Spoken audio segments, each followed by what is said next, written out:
segue. That's just what we're doing. That's how I do it here, folks. You want to? Who's got kids?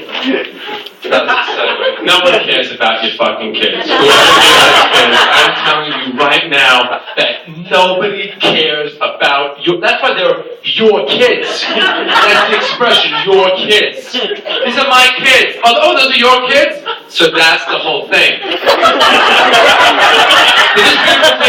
you guys have kids? No. Let's go another. Who here doesn't have kids?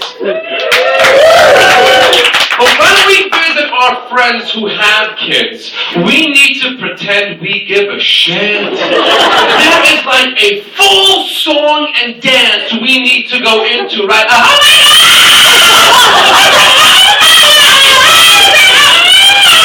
Because last time she... And you always have to ask that same question, right? So how old is she? And they answer you like assholes. She's 17 months! I gotta do fucking algebra to figure out her age. I go to visit my buddy, right? So his wife takes off for 2 days on some newborn mother retreat. She's taking a fucking kid to prove it, but she left the kid there with him. I said, I'll come by, we'll go out just to get out of the apartment, get the kid out of the apartment. Do people have any idea how much shit you need to go around the corner of this thing? It's this big. Put a handle and let's go. He starts to pull out titanium framed wagons with clips and pedals and buckles and shit and wraps and Velcro and coppers and fuck, when the Jews left Siberia, we didn't take this much shit. I said, leave it alone, we'll hang in the house, we'll make some Folgers. Now I lost everybody under 25. So he says to me, okay, I'll put the kid in the crib and I'll turn the alarm on. What? The alarm! I go, for what? What's the alarm for? It's in case the kid stops moving. Fucking thing sleeps 23 hours a day. I hope it stops moving at one point. I said to him, what are you going to do when the alarm goes off? This is what he says. Let me explain something to you people. Everybody in this room grew up in a crib with no alarm. We're all here. Not only did my crib not have an alarm, my crib had a guillotine. One side, exactly, so one side, right now.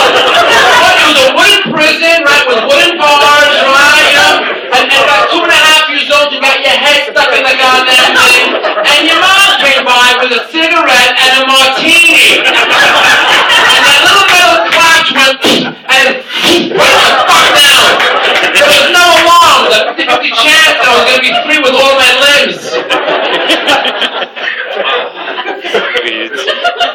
How do you three know each other? School. What school? Medical school. Medical school. You're in medical school? Is that surprising? No.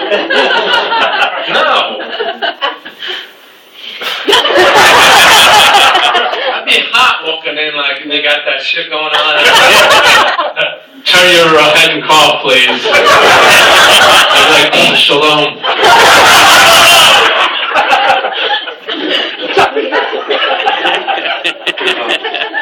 Oh my God.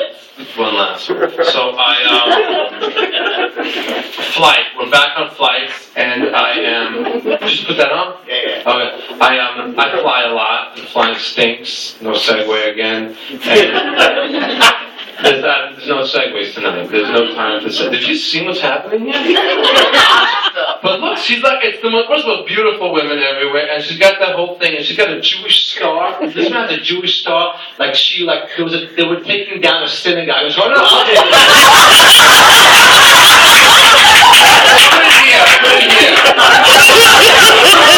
Fucking thing I've never seen in my life.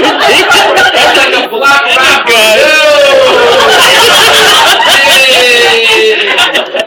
Let me just run through this quickly. Okay, I fly a lot, flying stinks. It's the whole thing. 2 hours before the flight, you're there, you got your shoes and your belt and your dignity in your fucking hands. You're walking through, you got the security guard. It's like a rape scene with the fucking thing. You know, some guy making $8 an hour just saw through your shit, right? When you get through, now you got 2 hours to kill in the terminal, so what do? You eat a Cinnabon and fuck your entire diet up. Now you're depressed. You find your seat and you gotta make peace with it. You gotta make peace with your seat. You did not get the upgrade. You are in 39G. You gotta work that out. Plane takes off. Everything's good. Everybody's falling asleep. It's like, and only one person can sleep. Who's that? Yeah. The plane's taking off. Who's the one person not allowed to Pilot. sleep? The pilot's the first one out. He hits auto. He's gone.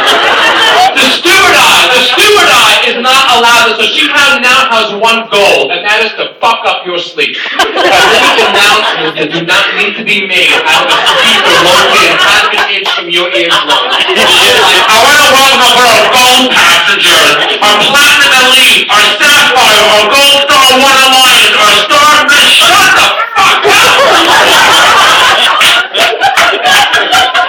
You can't tell her to shut the fuck up.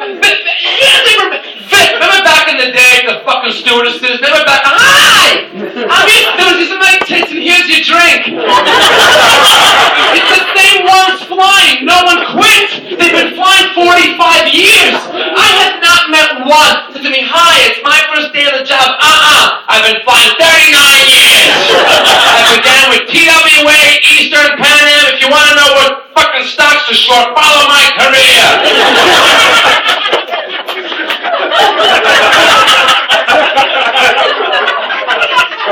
Obsession. They have one obsession on the flight. They have one obsession on the flight. They spend 10 minutes handing out drinks in a thimble. And then 4.5 hours collecting garbage. I went down and you threw it the shit. Give me a goddamn thing. You threw it that 1 hour. Give me a goddamn go. And do a favor. I love garbage. And then there's one thing that sets them off on the next level. When that plane lands and she's sitting in that chair that came out of nowhere. She got the double buckle belt going, right? The double, we're like, when the fuck don't we have a double buckle belt? And the plane lands, and on the way to the gate, some passenger stands up. That's when they lose it. Satan himself has entered her soul. They start to yell shit that makes no sense. Like, sir! Sir!